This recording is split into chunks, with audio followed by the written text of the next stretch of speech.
Welcome, everyone. My name is Steve Stein, and I'm the host of the Street Smart Wisdom podcast. And today we have a special, I think, a special event. Um, we are proud to have Brian James, who's a coach and a counselor, and is the host of a podcast and YouTube channel called How in the Wilderness. And we're talking about today uh, why Iron why Iron John by Robert Bly is relevant today. Welcome, Brian. Hey, thanks, Steve. And greetings to anyone who's watching or listening from around the world, from my little spot on the southern tip of Vancouver Island, Canada. Right? Yeah, and so feel free to type in where you're watching from, and so I think let's jump in. So it kind of the title of this talk kind of has or this podcast episode. Um, so why is Iron John by Robert Bly relevant today? And we kind of framed it that way because Iron John was a best-selling book, I think, for 2-3 years on the New York Times best-selling list, and and Robert Bly was the author, and there was this whole men's mythopoetic movement that was happening, and so I've been in conversation with John Lee and other people. You know, what voices, who's saying anything about the subject that's relevant, and then all of a sudden Brian kind of showed up on the radar, ding, ding, ding, and so tell us a little about your work. And I think you also recently did a book club on the subject. Is that right? Yeah, um, I tried a new experiment. I got a group of men together to do a slow read or a slow walk through Iron John and the book or the story that Iron John is really about, which is called Iron Hans. It's an old German fairy tale that was recorded by the Grimm brothers. So we did an 8-week journey through the story and Robert Bly's book, and it was incredible. I first encountered Robert Bly's book about probably 30 years ago when I was in my late teens or early 20s. And it's a book that I've revisited many times over the years. And every time I come back to it, I learn something new about myself. And this latest go around opened up even deeper levels of the story for me. So uh, the book Iron John is a great book by a revered spiritual elder in Robert Bly, and I love the insights and inquiries that he presents in the book. But there is still the story of Iron Hans, which is for me a way to connect to my own ancestry as someone of European descent. I see it as a kind of a gift from the ancestors or a recorded dream of my ancestors. So going into the story is also going into my own ancestral heritage. Can you give us a little? It's been a while since I've read Iron John. Uh, can you give us a little kind of refresher on Iron Hans and Iron John? Is that just the Americanized version of Iron Hans, or did Robert change the story, or is it Americanize the story at all, or does he weave in and out of it? Well, the titular character in the original story is Hans, which is a diminutive of Johannes, and so the Americanized version, if you will, is John.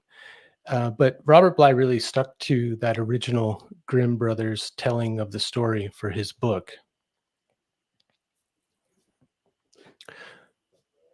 And what happens to young Johannes? Well, Iron John is actually the wild man in the story who acts as a mentor for the young boy who isn't given a name. He's called different things throughout the story, which relate to his journey of initiation through the story. But there stories like this we can read on many different levels. So on the surface level, it's a fairly typical example of what um, Joseph Campbell called the hero's journey archetype. Uh, so it's about a young boy. He's a prince who goes off into the woods with this wild man and undergoes a series of tests and trials. And at the end, he gets the girl. So on the surface level, it's that kind of hero's journey. So fairly typical. But there are other ways to read the story, and one level of that is that surface level, as a mythologist might read the story. Another level is the psychological story. So, what is this story reflecting to me about my own life and my own journey? And then there's a cultural layer, which I think is deeper. And this particular story tells about um, the apprenticeship in ironwork or metallurgy as a path of initiation, and it's told in symbols. And then I think on an even deeper level, there's a spiritual reading of the story in terms of what are we being initiated into. So there's we can speak about it on any of those different levels if you'd like. Yeah. So, when you think about apprenticeship, it's kind of conjures up a mentorship, and and I was, not that it was right or wrong, but I was a Boy Scout. So when you start the Boy Scouts, there's a tenderfoot, and then you move up the ranks, and there's little initiations. Some of them are just fun. Some of them are super meaningful. I'm Jewish. I was bar mitzvahed, and I remember one of the things that keeps coming up in my recollection of this is that uh, Robert used to always talk about there being a shortage of uh, fathers or father figures or mentors. And I also always found it fascinating that a mentor is different than a father, because a mentor is concerned with the individual's soul work, or really growing. Um, so when you were new to the Boy Scouts, they used to razz you a little. So it was a fake, kind of meaningless, but nevertheless it was a mini rite of passage. Like when you didn't know anything about camping, they would send you around to the other campsites for a left-handed smoke shifter, which of course there is no left-handed smoke shifter, but you're green. But you came back and you went through the process. But that was those are empty kind of rites of passage. And what I loved about Robert and the story, talking about uh, soul rites of passage, something that really kind of is not in this time and space. It's something bigger than your your street level. We talk about street level wisdom, but we talk about a wisdom feed um, and on this podcast, taking ancient ideas down to street level. And in some ways, that's what I think why Robert was popular, even though he was, by many people, he was kind of poo-pooed as being a weird men's stuff. But he really resonated with a lot of people because he took these kind of ancient ideas and made them practical, and really spoke about, from a number of different angles, how why it's needed in the world today. So it struck a chord back in the 80s and 90s when it was very popular. But why do you think it struck a chord then, and why do you think it's relevant now? Hmm. Well, yeah, there's a lot in what you're talking about in terms of like what true initiation is and what this story is pointing to. It's on that deeper level, the spiritual level. It's dealing with the tempering of the soul.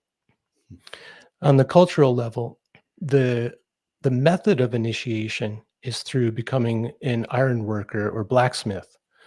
So that was the path of initiation.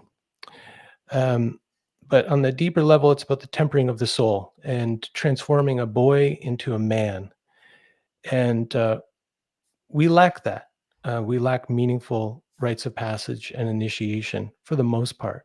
It can still be found in some forms of apprenticeship, but um, an apprenticeship into something like, say, to be an electrician or a machinist, that's dealing with, I think, what you're talking about, the practical street level. But the person mentoring in that kind of apprenticeship isn't concerned so much with the apprentice's soul. And so that's one big distinction between initiation and apprenticeships of the past and what we have now, which are mostly just symbolic. I don't know many people who have gone through the Boy Scouts who have undergone a real initiation or transformation into manhood.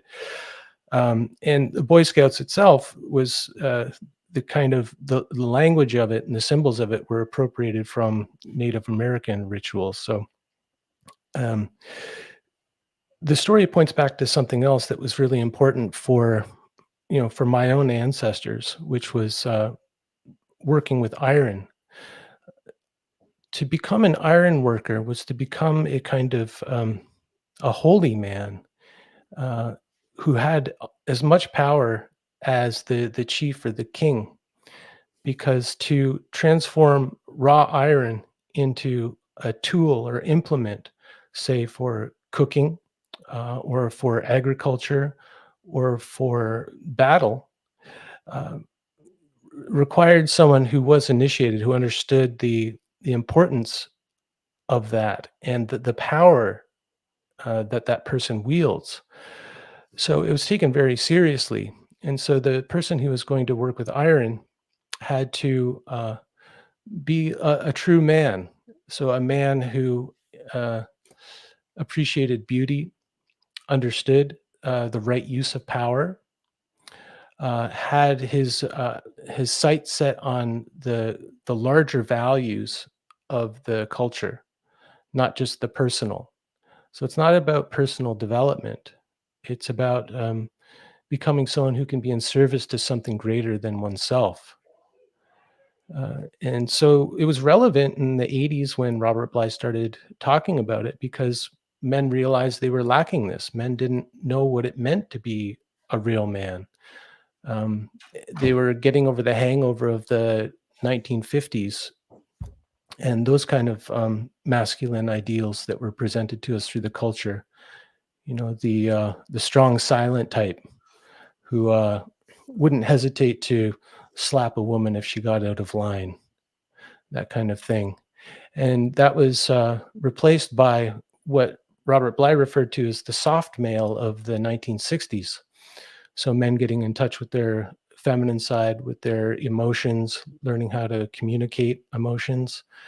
Um, and so what I feel he was pointing to with Iron John was a third option, not the kind of hard man of the 40s and 50s, not the soft man of the 1960s, but something which I think the wild man in the story symbolizes, which is what I call the natural man.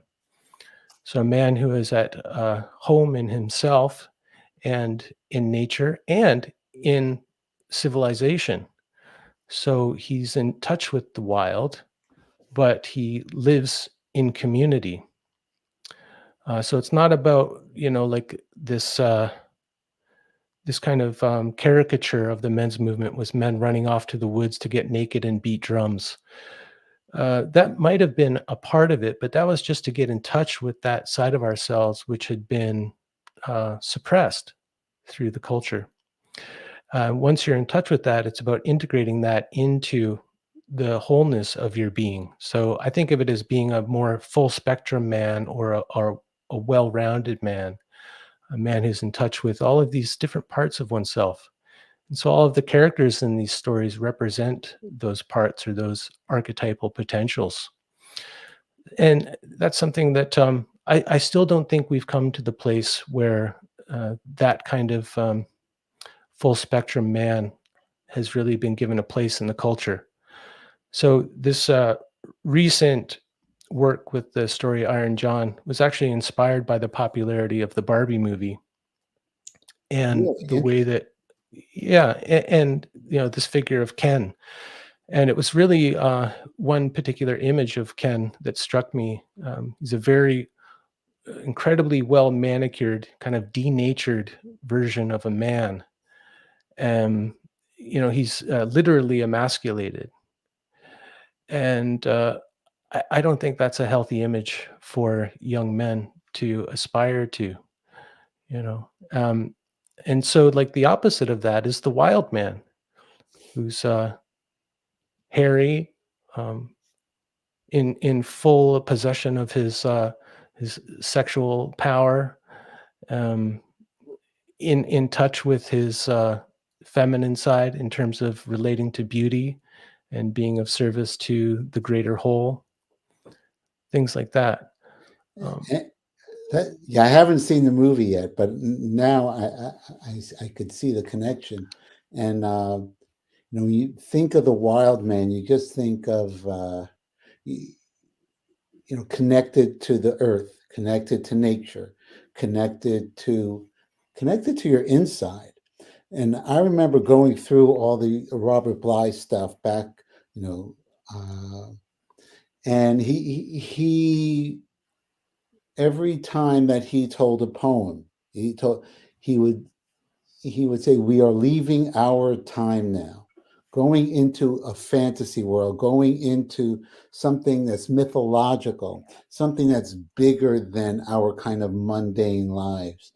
And uh, so that natural part is relevant because there, as you say, I think you're right. There is no model. Every once in a while you see a superstar male athlete or icon cry or do something that's really selfless and of service. But for the most part, there's not any or many models of a successful male that's modern and contemporary who's also in touch with his feelings. It's mhm. just and it's not mutually exclusive. And I think to the contrary, to be a full person, I have two sons, so I haven't done this literally. We're Jewish. They were both bar mitzvahed. So there is definitely some kind of rite of passage there. But, Hmm. well, But I wonder if if that was a real, because it's my understanding that after the bar mitzvah, the boy is supposed to be regarded as a man and to function as an adult male. And I don't think that's the case in today's culture. We have like an extended adolescence. So the boy may get bar mitzvahed at what, 13 or 14, but he's not an independent man who's contributing to the community yet. well, You know. ideally, or many times, there is some kind of community project that Mhm. the kids do along with it. And I think that there is a lot of power, uh, and you know, I now, since I met my wife, I'm some pretty observant Jew, and my kids are definitely our family is. But for me personally, I always love ritual, and I really resonated with Native American ritual. But I think the ritual part of the bar mitzvah, when it's really done, and my kids really studied and they wrote a meaningful paper with the rabbi. So they were different than they were after that. But Mm. we didn't phone it in. We didn't go over the top and, you know, start a community project that had 3,000 people work. That wasn't us. But but I hear what you're saying. I think men in general today uh, are not are not maturing. I guess it's maturing. Everyone, you live long enough, you mature. But uh, but how would you Maybe, say mature in a maybe soul way or it's mature? not. Yeah, maturation isn't a given, especially not in a culture that upholds youthfulness and the kind of qualities and values of youth culture as much as ours does. So it's not a given, and I wonder if some of these older rites of passage, like the bar mitzvah, if they wouldn't be more effective and powerful if they were delayed, to account for just the way that we grow up in um, in today's world. So if it was delayed maybe until the point when the person was done with school and ready to begin work, go out into the world, get married, have children, I wonder if that might be more effective. Like the ritual, the rite of passage or initiation into Christianity of the baptism, uh, that's given to us before we're really conscious of it. So we don't actually participate in it, and so it's lost its real effectiveness for transformation. I could say the same of circumcision. Now, imagine if circumcision was done by choice at an older age. I mean, imagine how powerful that would be. Uh, yeah, you keep disappearing, Steve. I wonder if you're Yeah. still online or if that's Well, just a. yeah, absolutely, absolutely. Just changing some of the camera settings. But uh, so I would say that most, I would say, so the conversation was kind of bubbling up with John Lee, who wrote The Flying Boy. He's an excellent thinker and I think a friend of both of ours. Mhm. We were talking over the last few years, well, who's going to carry the torch because of the men's work? And you know, I'm a big believer in why. You know, why is it relevant? I try to do things that are relevant. And I just know after being around all that men's work, I was a different person. I was a more full version of myself. And and I don't know if changing when how rituals in, you know, I'm not a religion person, but overall, but I am a soul person and I am an ancestry person. And I think getting in touch, you know, and I talk about the difference between a mentor and a father, because a mentor is interested in different things than just, you know, like they, like I can't be my son's mentor theoretically, because I'm theoretically responsible for them getting a job, being a well-rounded individual. Uh, but a mentor, I think, by definition, is someone um, who has aware of their soul. You know, so tell me more about what a mentor is. Well, if we stick to the story, Yeah, please. the story offers some good insight on the function of a mentor and the difference between father and mentor. So, in the story, the boy has to leave his family at a certain point and go off with the mentor who takes him out to the woods. And you know, a father's role is to take care of the boy, to make sure he's clothed and fed, that kind of thing. But he's too close to be a mentor in the spiritual sense. So that role was always taken up by the uncles or the elders in the community. So the boy was removed from the family home often in a dramatic way. You know, mom would report to one of the uncles like, "Oh, I think Steve's starting to get interested in girls. It might be that time." And the uncle would go, "Okay, let me go talk to the other men, and we'll be around in a couple days." And they would show up and take the boy forcefully from the home, with the mother putting on this big show of, "Oh no, not my little boy! No, no, no!" And they take him off to the woods, and then the mother would go back to her sisters and friends and, oh, breathe a sigh of relief, like, finally, it's time I can get my life back. Um, but she would have to play a part in the initiation ritual. And then, so part of it is being like, the first part of initiation is always the separation. Um, that needs to happen. And then the person has to undergo some kind of ordeal or testing, which is part of the tempering of the soul. Um, More has to be asked of them than has ever been asked of them before, and they've got to grow themselves or rise to the occasion. And so that's a part of it too. It's like growing a boy up into a man with a bigger sense of responsibilities and obligations, and greater capacities. Um, and so part of that might be learning some trades or skills, for sure. But there's that deeper aspect of the tempering of the soul. So keep going with the storyline. So, Mhm. 'cause it's instructive. Yeah. So then we can wonder, well, if Iron John is the mentor, maybe he has something to tell us about how to be a mentor. And so we see in the story how compassionate he is for the boy, but he's also firm and kind of tough with him. The first thing that he does when they get out to the woods is he gives him this kind of impossible task of guarding this sacred golden pond. And he says, "Okay, I'm going to leave you here.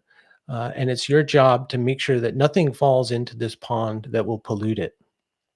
And I mean, imagine being in a forest at a little pond with all of these trees around and birds and animals and everything, and someone saying, "Make sure nothing falls into this pond. There'll be grave consequences if there." I mean, Good it's luck an with that. impossible task, right? Like But finding a left-handed smoke shifter. It's an impossible task. But this y- is yeah, very tangible, right? So he's guarding this pond, and of course, over the course of 3 days, things fall into it. And there's some detail there that's important, but would require us backing up in the story. But basically, he's given this impossible task, and each night, Iron John comes back and goes, "Look, I know you failed, but I'm going to give you another chance." And then after the third failure, he says, "Okay, that's enough. It's time for you to go back to the world and learn something about poverty. And remember, this is a prince. It's a king's son." So he's going through this kind of hardship, and he's experiencing things that he's never experienced before. So part of the impossible task, I think, is part of it is that expansion, asking more of the boy than has ever been asked of him before, like learning the sections of the Torah in a language that he may not be familiar with, right? Um, but part of it, I think, and this is the tempering of the soul part, is the learning of humility. And that's a really important theme throughout the story, is the boy always remaining humble. So then at that point, Iron John says, "Okay, my time with you is done here. Go off into the world and learn true poverty." So he sends them off to work, really, and it's very humble work. He starts by working in the kitchen of a castle as a cook's helper, fetching wood and water and raking the ashes of the cooking fire. Um, and then he fails at that. He makes a blunder, and he gets sent to work with the gardener for a while, and he becomes the gardener's helper, and he learns how to dig and hoe the land and to plant, and also to deal with the elements. So this is part of his initiation or his apprenticeship. I mean, I could go on, but what are some of the themes that are coming up for you that are significant? Right. So, I'm struck by impossible tasks. So, an impossible task is you need to go outside yourself to find a solution. And I think part of it is going outside yourself, outside of your mental capacity, but it almost widens you in terms of uh, Mhm. your soul, in terms of it takes you out of the mundane because you're trying to do something that's impossible. So you're getting all your energy and you're failing, but you're learning, and you come up against that. And then I love the term compassionate, firm, but tough. And that's part of the challenge being a father of, you want to be the right mix of compassion, firm, and tough. And also, I think I'm guilty of it to a certain extent. Fathers today are friends to their kids, so Mm. which is fine, but it's hard to be tough and be a friend at the same time, and talk about limits. So I think it and I think the whole thing with the men's work that and um, the kind of initiation process, uh, it's challenging to um, like it's big pressure as you become a man, and if you get married and have kids, it's you know to provide for your people, for your family. You'll do whatever it takes to provide for them because that's your role. um, but a lot of times people stay in a dead end job for years because they need the paycheck, um, they need the mortgage paid, the rent paid, and the term soul crushing comes to mind. So if you stay in a and I think that's why it's important that Iron John is to be talked about. Is you know uh, what's the name? He said, "Follow your bliss." Uh, Joseph Campbell, but that is not the. I don't think that's the answer either. So how do you find Well, the balance between being a full man, providing for your family, and those pressures that are there? And I think by going into humility and poverty, maybe that uh, brings a new appreciation for uh, you know rites of passage, becoming a man. mm. Okay. Again, there's a lot in what you're saying there that I could respond to. That Joseph Campbell quote, though, has really been taken out of context and made into a bumper sticker. Uh, it, it's become a kind of a mantra of an uninitiated culture, that your purpose in life is to follow your bliss. So do what feels good to you. But in the larger context of what he was talking about, he's talking about the Hindu idea of Satchitananda as being the kind of three aspects of the Godhead. And he said, "Well, I don't know what truth is. I don't know what consciousness is, but I know what bliss is. So if I want to find my way to consciousness and truth, follow your bliss." Ah, So not really relevant to what we're talking about necessarily. But I would say that, if a man's in a soul crushing job, he's probably not doing enough work uh, to nurture his own soul outside of the work. And if he was, then he might be able to bear um, the mundane, monotonous aspect of his work. Uh, but if he's not tending to his soul outside of that, it'll be unbearable and it'll be soul crushing. So sometimes the move is that the man at middle age is wakes up and is dissatisfied with his life, and so he runs away from it. He quits his job, quits his marriage and goes off to follow his bliss in Hawaii or Bali or Tulum. Uh, so that's not the move either. Men have tried that, and it's not good for anyone. And it's kind of the move of an uninitiated man who doesn't feel an obligation to the culture. So what I try to help men do is to tend to their soul.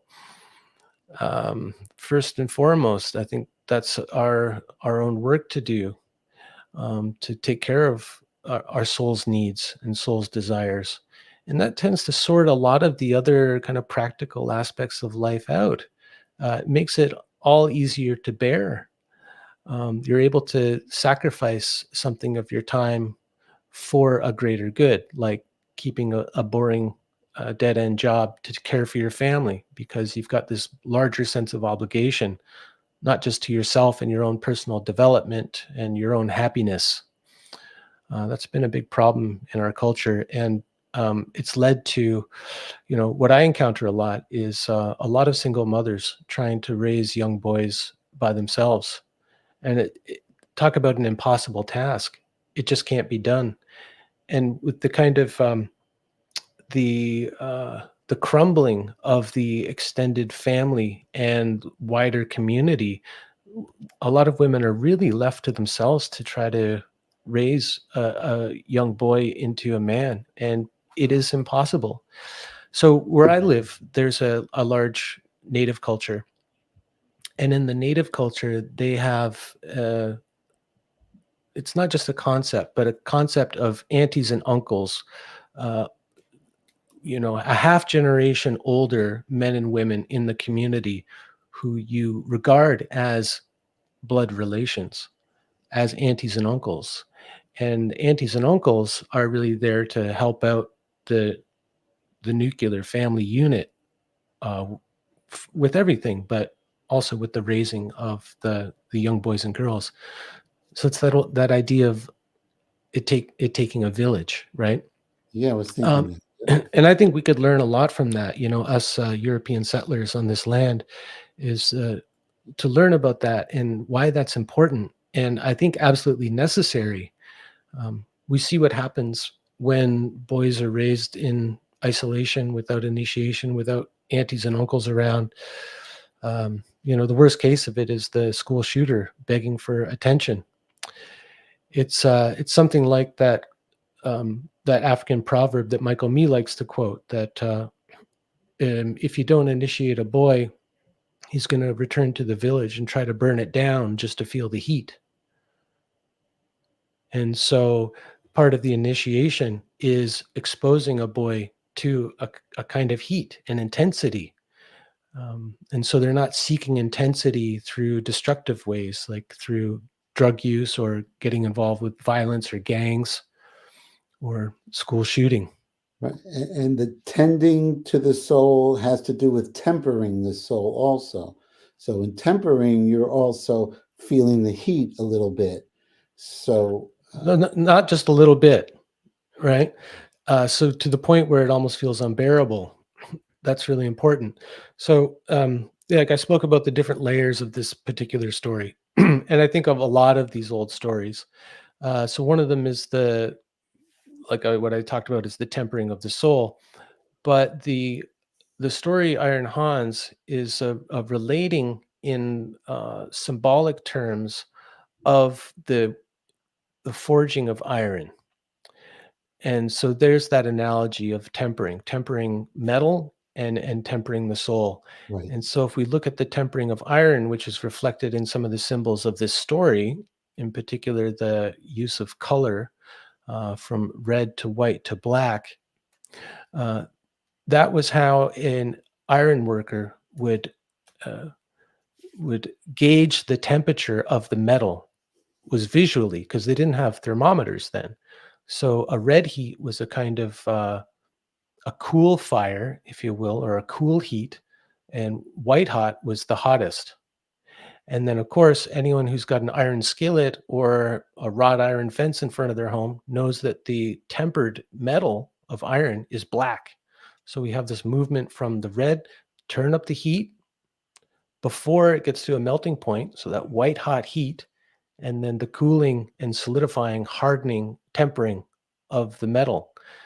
And so that's just a beautiful symbol of the kind of ordeal that we need to go through as part of a true initiation. We have to really be tested, and we have to be brought to the edge, to the point where the boy ego dissolves, right? So l- symbolically, the boy must die so the man can be born. And so all of these old rites of passage had that level of intensity to them. Yeah, so that's some deep stuff. The boy must die so the man can be born. And it's not just a casual test. It's it's Yeah. the heat gets literally turned up. Yeah. And sometimes put through ordeals where they actually do die. Malidoma Some talks about that when boys would be taken off to do the initiation in the Dagara tribe. Not all of them would return. And when the boys would return with the uncles and elders, all the parents would show up to see like if their boy was coming back, because not all of them would. That's That, that's serious business. that's That's not something you'll get in a weekend workshop. no. Um, so yeah, the boy must die so the man could be born. Is that how you said it? Yeah. So yeah, that's some deep stuff. So let's kind of loop it back a little. And I didn't realize that, you know, part of the impetus for this to happen, your recent 8-week book club for Iron John, that it came out of uh, the Barbie movie. I'm almost glad I haven't seen it yet. So now I can look at it with Well, it this. didn't come out of that movie. That movie is terrible. No, It's the no, only no. movie I'm I've not ever saying, walked but out on. what But moved you to it was bring it out into the world? seeing that image of Ken Neutered. everywhere, over and over. This smooth, pink, sexless uh, man. You know, Kind of a man. Okay. I mean, that's the representation. Yeah, that triggered it. And I didn't make too big of a thing on it. It was just like, oh, let's get back into Iron John right now. It feels like it's kind of needed. So, oh, now I got it. Now, and so this is one of the first couple of conversations on the subject of why this stuff is needed in the world today. So, were there any themes that came out of your 8-week study group about Iron John, and what's relevant to today? Yeah. Well, a lot came out of it, and some of it was quite surprising because I was very familiar with Robert Bly's book and the themes that he brought to the story. But like, so there's one instance. I was thinking this question, like, why is Iron John iron? Like, it's so strange. They go out to the woods. They empty out this pond where um, these dogs had disappeared, gotten taken into this pond. And so this kind of heroic stranger comes along and says, I'll go sort this out. So he takes some men out to the woods to this bog and empties it out. And there's this big, hairy, naked, wild man with hair like rusty iron. And he tells the boy later his name is Iron Hans or Iron John. And I was like, why is he iron? That's so strange. But it must be significant because it's just such a weird detail. And so I was kind of just like doing as Rilke told us to do, is to live the question. I was living with this question, mulling it over, letting it kind of live inside my head for a while. And then one night I woke up in this, that strange liminal state between sleeping and dreaming. Uh, and Iron John whispered some questions into my ear. And one of the questions, in response to my question, why is Iron John iron? He said, well, what was the age preceding Christianity? I didn't know that off the top of my head. So when I got up in the morning, I went to the encyclopedia, and of course, it's the Iron Age.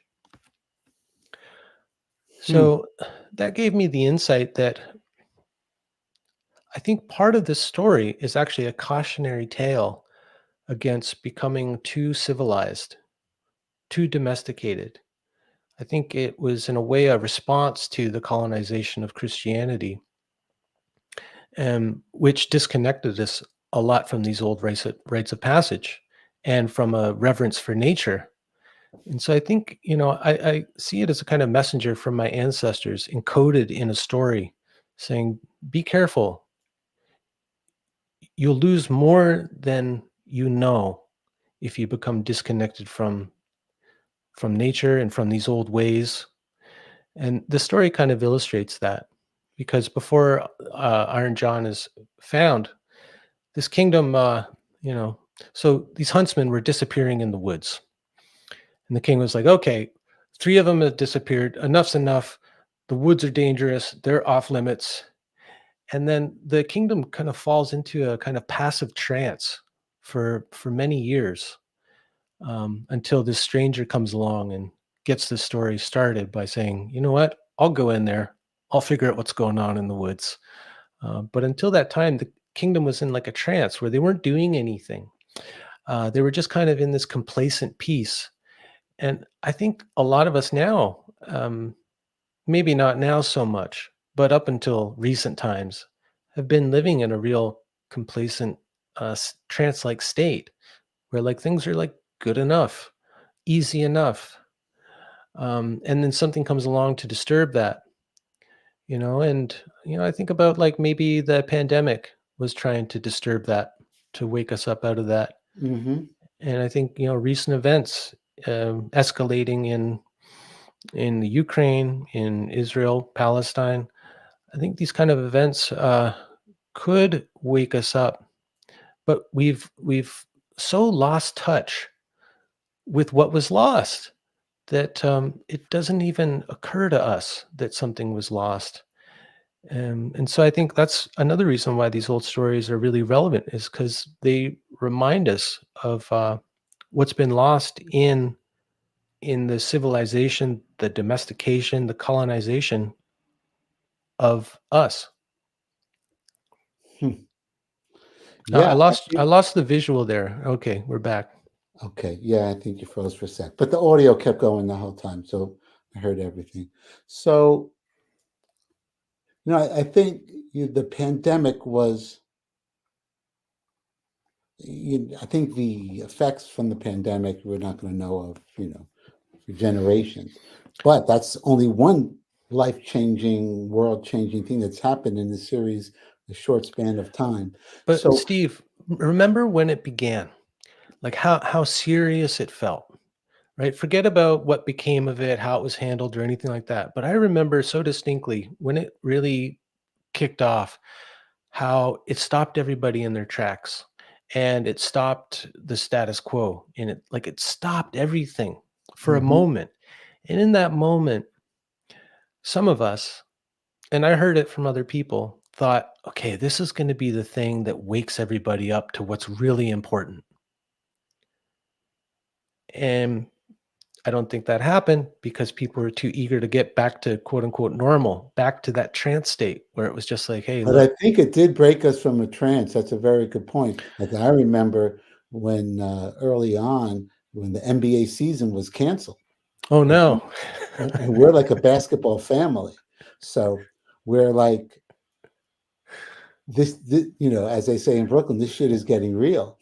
So That's how it, the Steins know something's serious. It's like, oh no, NBA's been canceled. no, when you have team that yeah, because basketball is a ritual for us. It's I could talk No, no, I'm just philosophically having about fun. basketball and all that, but yes, I think that's so. If it broke us from our trance, what role might this have to do with this work? Have to do in kind of maybe breaking the trance again intentionally with the with the way that as Rob used to say, tend to your garden or tend to your soul. Um, so what's next for this, or for, because my intention is that this is the beginning of, I don't know, grandiose movement. But I remember how I was kind of in a dead end job when I started working with Robert Mhm. the second time around, and bringing poetry back to my life was a real shift for me. That I don't have time for poetry because I have to make a living and feed my kids. Yeah. So so what's the next step? What's Any the next idea? step?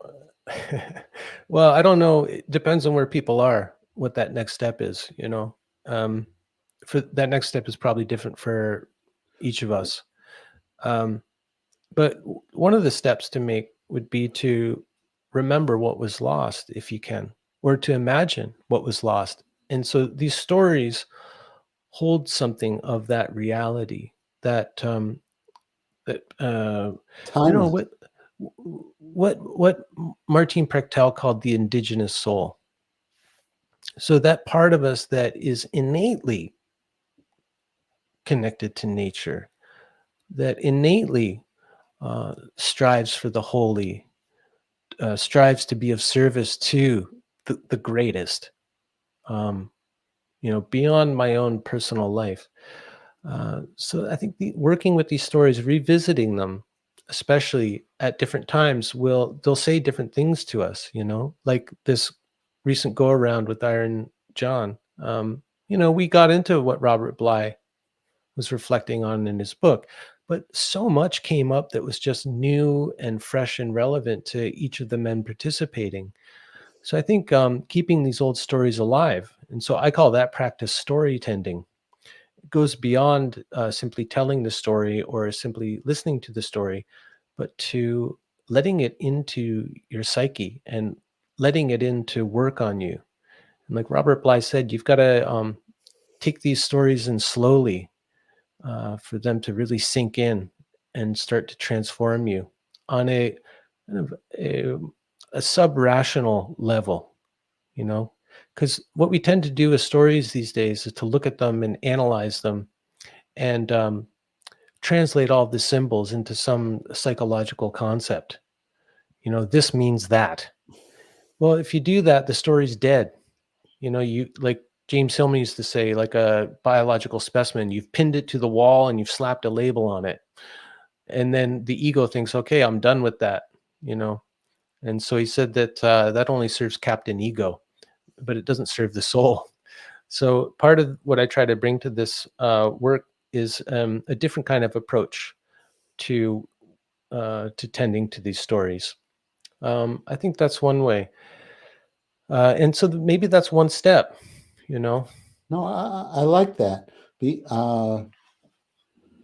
story tending, and everyone loves a good story, and you guard your guards are down, and you can go deep. And I think that uh, well, you have to get that analytical mind out of the way, and you have to do it consciously because we've been unconsciously conditioned by the psychological culture to look at everything like it's a specimen to be analyzed and to be interpreted. And so you have to kind of like get that out of the way to let the mythological mind of our ancestors come forward and engage with the stories on that level. And so that takes like a conscious move. And intentional. often you have to stop yourself. I find I have to do that often is I have to stop myself from saying, oh, the snake in the story is a symbol for the feminine or a symbol for evil or whatever it is. So Hillman has been a really great help in this in the way that he worked with dreams. I think we can take some of those same principles and apply them to working with stories. Um, yeah, and then to see what the story stirs up in us, see if it awakens something deeper. So it's not necessarily a project with an end goal in sight. I'm gonna do the soul work so that whatever. You don't know what it's gonna wake up in you, but these stories hold keys, and I found that often the keys for me that unlock something come in the form of questions like, why is Iron John iron? Or in the story, there's a scene where he takes him to the sacred pond, and it says, it's this little detail that says, and occasionally a golden snake and a golden fish will be seen swimming together. So why that detail? How strange. And so I let that question kind of work on me. And, some things came to mind, like, you know, what story or what tradition also features a snake and a fish? Mhm. Christianity. The story begins with the snake and ends with the fish. Jesus is the fish, right? But in that tradition, uh, the snake and the fish are oppositional. One is the devil, one is the Christ, Okay. one's the adversary. There's no harmony there. They're not swimming together. But in the pre-Christian time, all of these symbols and creatures and entities were in harmony with the whole, the sacred pond, swimming together. And that which also kind of, Robert used to say that all of the characters in a story, you can find yourself in each of the characters. So you're not the mentor, that there's a part of you. I love when he calls it the platoon. Like there are all these Yeah, voices in your head, and in a story yeah, you can relate, look at the story from any of the characters' position to kind of get a fuller context for. yeah. So that's a psychological way to work with the story. The idea that all of the characters in the story or the dream are all aspects of yourself. What James Hillman called the inner community. Uh, that's one way to do it. The other way, another move to make, not the other way, but another way is to, when you encounter the story, try to figure out where you are in the story. Mhm. Not where all of these figures in the story are in you, but where you are in the story. So in Iron Hans or Iron John, you might come into the story and you might be the king at the very beginning of the story who's kind of in a state of passive complacency, disconnected from the wild, just Mhm. totally civilized and at a kind of peace, but there's not a lot of depth going on there, right? Or you might be the boy who lost his golden ball in the cage and mommy's got the key under her pillow. You might be stuck at that state where you're not a man who's really taken responsibility for his life, who's still kind of living out his mother's dream, often in the form of his wife. Ask many men, what do you want to do this weekend? He goes, I don't know. What do you want to do? He lets the wife make all the decisions. So that kind of thing. Or you might come into the story and you might be a mentor who's had a young person come to you looking for guidance or tutelage in something. And so you might find yourself as Iron John in the story. And Iron John has a few things to maybe teach you about how to be a mentor. Um, give them tasks that ask more of them. Leave them to it. Let them fail. Don't chastise them when they fail, but put an arm around them and show them some compassion. And then know when it's time to send them off to a greater adventure. You know, uh, so yeah, where you find yourself in the story is always interesting. Will always change, I think. I think and it forces you to be present in really kind of deep reading or deep connecting to a story, to where are you now and where are you in the story. And Mhm.